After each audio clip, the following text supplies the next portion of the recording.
Hello student, आज इस video में आपको स्पर्मेटोजेनेसिस या पुरुषों में शुक्र जनन की क्रिया को बताया जाएगा।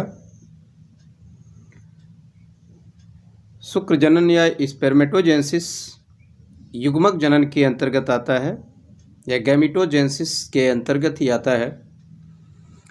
और इसके पहले के वीडियो मैंने आपको बताया था मेल और फीमेल सेक्स ऑर्गन्स क्या क्या होते हैं। मेल और फीमेल सेक्स ऑर्गन्स को जानने के बाद फिर ये प्रश्न उठता है कि फिर इनमें युग्मक फॉर्मेशन कैसे होते हैं। युग्मक फॉर्मेशन में मेल और फीमेल गैमिट्स का बनना, और जब मेल और फीमेल गैमिट्स बनते हैं तो फिर उनके फ्यूजन से जाइगोट फॉर्मेशन की जो प्रक्रिया है उसके लिए ज़रूरी है पहले ये जानना कि युग्मक बनते कैसे हैं। नर तथा मादा जननांगों में पुरुषों के वृषण तथा स्त्रियों के अंडाशय में नर तथा मादा युग्मकों के निर्माण की जो प्रक्रिया है उस प्रक्रिया को ही हम युग्मक जनन अथवा गैमेटोजेनेसिस की क्रिया कहते हैं। बच्चे, गैमेटोजेनेसिस या युग्मक जनन वह प्रक्रिया है जिसके माध्यम से पुरुष के टेस्टिस में शुक्राणुओं का निर्माण और स्त्रियों के अंडाशय में अंड कोशिकाओं का निर्माण होता है। इस प्रक्रिया को हम गैमेटोजेनेसिस अथवा युग्मक जनन कहते हैं। मानव जनन में नर तथा मादा जननांगों के बारे में पढ़ने के बाद आपको इसके बाद का टॉपिक युग्मक जनन ही होता है कि किस प्रकार से युग्मक जनन की क्रिया होती है और किस तरह से युग्मकों का फॉर्मेशन होता है। आज के इस वीडियो में हम आपको स्पर्मेटोजेनेसिस मतलब शुक्र जनन की क्रिया को समझाऊंगा। बच्चे, शुक्र जनन या स्पर्मेटोजेनेसिस पुरुष के वृषण में होता है। पुरुष के वृषण में जब एक बच्चे की उम्र 13 से 14 साल में प्रवेश करता है, मतलब वो टीनेजर्स में जाता है, किशोरावस्था में प्रवेश करता है, तो उस समय बच्चे के दिमाग में मस्तिष्क से एक हार्मोन स्रावित होता है जिसको गोनेडोट्रोपिन हार्मोन कहते हैं, जीटीएच हार्मोन कहते हैं। गोनेडोट्रोपिन हार्मोन वो फीमेल और मेल दोनों में स्रावित होते हैं जब वो किशोरावस्था में प्रारंभ करते हैं।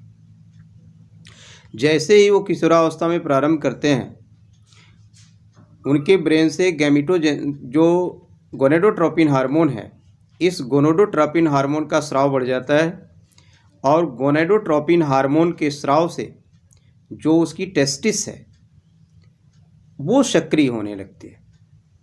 टेस्टिस या वृषण सक्रिय होने लगते हैं और उसके अंदर से टेस्टोस्टेरोन हार्मोन का स्राव बढ़ जाता है। गोनेडोट्रोपिन हार्मोन के प्रभाव से टेस्टिस के अंदर टेस्टोस्टेरोन हार्मोन के स्राव के बढ़ने से टेस्टिस के अंदर की संरचनाओं में, जैसा कि हमने इसकी आंतरिक संरचना में बताया था कि वृषण या टेस्टिस के अंदर शुक्र जनन नलिकाएं पाई जाती हैं। सेमिनोफेरस ट्यूब्यूल कहते हैं इनको। ये सेमिनोफेरस ट्यूब्यूल या शुक्र जनन नलिकाएं उपस्थित होती हैं वृषण के अंदर। सेमिनोफेरस ट्यूब्यूल के अंदर ये फिगर से देख सकते होंगे बच्चे, ये टेस्टिस है और इस टेस्टिस के अंदर ये जो नली आई हुई है, ये जो नली देख रहे हैं आप, इसी नली को हम सेमिनोफेरस ट्यूब्यूल कहते हैं। सेमिनोफेरस ट्यूब्यूल कहा जाता है।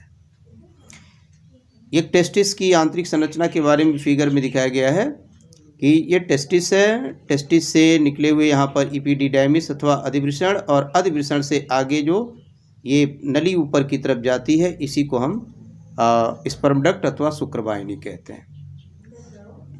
तो इपिडिडाइमिस के अंदर यहाँ जो टेस्टिस है, गोल सी संरचना है, इसके अंदर पतली पतली लोब्स पाए जाते हैं।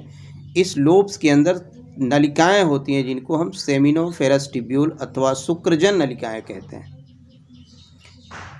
इन शुक्रजन नलिकाओं के अंदर जो शुक्रजन कोशिकाएं होती हैं शुक्रजन कोशिकाएं होती हैं। यह शुक्रजन कोशिकाएं के अंदर first of all mitosis division होता है और माइटोसिस डिवीजन के पश्चात प्राइमरी स्पर्मेटोजोइड सेल्स का निर्माण होता है, प्राथमिक शुक्रजन कोशिकाओं का निर्माण होता है। तो शुक्रजन नलिकाओं के अंदर या सेमिनोफेरस ट्यूब्यूल के अंदर उपस्थित जो शुक्रजन कोशिकाएं हैं उनमें विकास होता है। यहाँ आप एक चार्ट में देख सकते हो बच्चे कि फर्स्ट ऑफ ऑल ये जर्म सेल्स हैं, शुक्रजन कोशिकाएं इनको कहते हैं। इनमें थोड़ा सा विकास होता है। विकास होने के बाद जो सेमिनोफेरस ट्यूब्यूल के अंदर की कोशिकाएं हैं उनको स्पर्मेटोगोनिया कहते हैं। तमाम स्पर्मेटोगोनिया पाई जाती हैं। इस स्पर्मेटोगोनिया में माइटोसिस डिवीजन अथवा समसूत्री विभाजन होता है और इस समसूत्री विभाजन के फलस्वरूप प्राइमरी स्पर्मेटोसाइट्स का निर्माण होता है, अर्थात प्राथमिक स्पर्म कोशिकाओं का निर्माण होता है। प्राथमिक स्पर्म कोशिकाओं का निर्माण माइटोसिस डिवीजन के माध्यम से होता है। किन कोशिकाओं से? तो आप कहोगे स्पेरोगोनियम। स्पेरोगोनियम में उपस्थित जो सेल्स होती हैं उनके माध्यम से। आप ऐसे यूँ समझ लीजिए कि टेस्टिस के अंदर उपस्थित जो सेमिनोफेरस ट्यूब्यूल हैं, इस सेमिनोफेरस ट्यूब्यूल के अंदर उपस्थित जो शुक्रजन कोशिकाएं हैं, मातृकोशिकाएं हैं, उनमें जो स्पर्मेटोगोनियम है उस स्पर्मेटोगोनियम में समसूत्री कोशिका विभाजन के माध्यम से प्राइमरी स्पर्मेटोसाइट्स का निर्माण होता है, प्राथमिक स्पर्म कोशिकाओं का निर्माण होता है। इन प्राथमिक स्पर्म कोशिकाओं में अर्धसूत्री विभाजन की क्रिया होती है। Mitosis division first, mitosis division second की क्रियाओं के फलस्वरूप अगुणित शुक्राणुओं का निर्माण होता है। यह एक प्रक्रिया है जिसको एक चार्ट के माध्यम से यहाँ पर देखिए आपको समझाने की कोशिश किया गया है। इस first of all primordial germ cell माने प्राथमिक जनन कोशिकाएं, प्राथमिक जनन कोशिकाओं से फिर स्पेरोगोनियम जब बनती है तो इसमें due to the mitosis division primary spermatocytes का निर्माण होता है जो द्विगुणित होती हैं बच्चे। ये जो द्विगुणित कोशिकाएं हैं इसमें अर्धसूत्री विभाजन प्रथम और अर्धसूत्री विभाजन द्वितीय की क्रिया होती है और इन दोनों क्रियाओं के फलस्वरूप शुक्राणुओं का निर्माण होता है। किसका निर्माण होता है बच्चे? शुक्राणु बनते हैं। ये जो शुक्राणु होते हैं, इमैच्योर शुक्राणु जो अगुणित होते हैं, इन्हीं को हम मेल गैमिट्स अथवा नरयुग्मक कहते हैं, जो इन वृषण की कोशिकाओं के अंदर उपस्थित सर्टोली कोशिकाओं के अंदर अपना पोषण प्राप्त करते हैं और ये मैच्योर होते हैं। फिर मैच्योर होकर के वहाँ से धीरे धीरे ये एपिडिडाइमिस में पहुँचते हैं। एपिडिडाइमिस में जाने पर वहाँ पर और परिपक्व होते हैं। एपिडिडाइमिस ये हिस्सा होता है एपिडिडाइमिस का। यहाँ से निकल करके ये एपिडिडाइमिस में जाते हैं, एपिडिडाइमिस में मैच्योर होते हैं। फिर यहाँ से ये निकल करके और जो स्पर्म डक्ट है अथवा जिसको शुक्रवाहिनी कहते हैं उसके माध्यम से शुक्राशय में जाते हैं। शुक्राशय में जो जनन द्रव्य होता है उस जनन द्रव्य में फ्रक्टोज शर्कराएँ होती हैं। फ्रक्टोज शर्कराओं के साथ और भी तमाम तरह के न्यूट्रिएंट सब्सटेंस पाए जाते हैं जो शुक्राणु को पोषण देते हैं। अब शुक्राणु की संरचना के बारे में हम जानेंगे कि आखिर शुक्राणु है क्या चीज़। शुक्राणु बच्चे एक कोशिका है, एक युग्मक है जिसमें गुणसूत्रों की संख्या हाफ पेयर होती है, आधी होती है। मनुष्य के शुक्राणु में गुणसूत्रों की संख्या मात्र 23 होती है, जिसमें जो ये गुणसूत्र होते हैं, जो क्रोमोसोम्स होते हैं, वो कहाँ पर स्थित होते हैं। तो फर्स्ट ऑफ ऑल हम देखेंगे कि ये शुक्राणु की संरचना कैसी होती है। आपके सामने स्क्रीन पर शुक्राणु की संरचना बनी हुई है। इस शुक्राणु की संरचना में आप देख सकते हो बच्चे, इसमें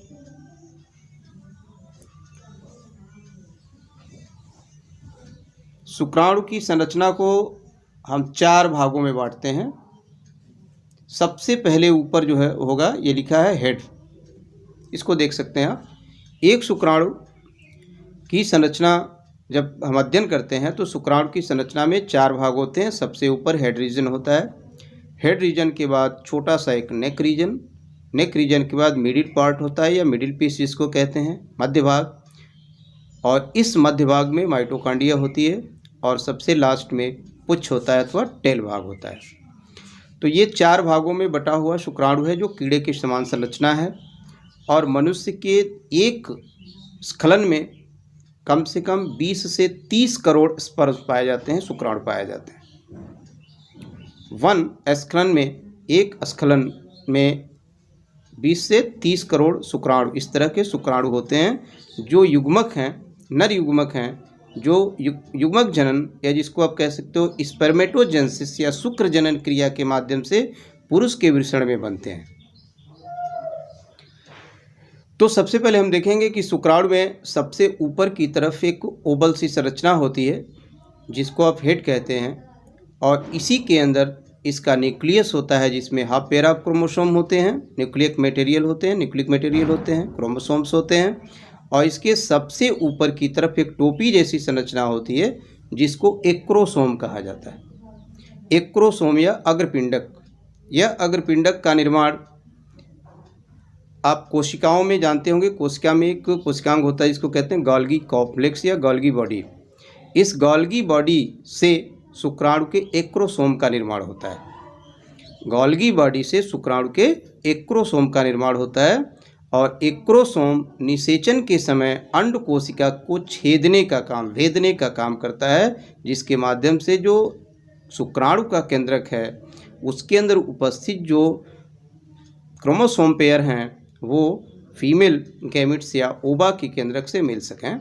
इसके लिए एक्रोसोम अंड कोशिका को भेदने का काम करता है, और इसके बाद जो हेड है उस हेड रीजन में न्यूक्लियस जो हैप्लॉइड होता है, गुणसूत्र की संख्या आधी होती है, उसके बाद नेक रीजन, और नेक रीजन के बाद जो मिडिल पीस ऑफ क्रोमोसोम होता है इसमें माइटोकॉन्ड्रिया होती है। यह माइटोकॉन्ड्रिया शुक्राणु को गतिशीलता प्रदान करने के लिए एनर्जी देती है, ऊर्जा प्रदान करती है, और जो टेल रीजन होता है ये इसे गतिशीलता प्रदान करता है। और जैसे ही फीमेल के योनि में स्पर्म स्खलन की प्रक्रिया होती है, ये गतिशीलता होने के कारण ही गति करते हुए गर्भाशय से होते हुए अंडवाहिनी के अंदर प्रवेश कर जाते हैं। तो ये था स्पर्मेटोजेनेसिस अथवा शुक्र जनन की क्रियाएं। शुक्र जनन की क्रिया के बाद दूसरी प्रक्रिया है जो फीमेल में होती है जिसको आप कहते हो oogenesis अथवा मादा युग्मक जनन की क्रिया, अंड जनन की क्रिया।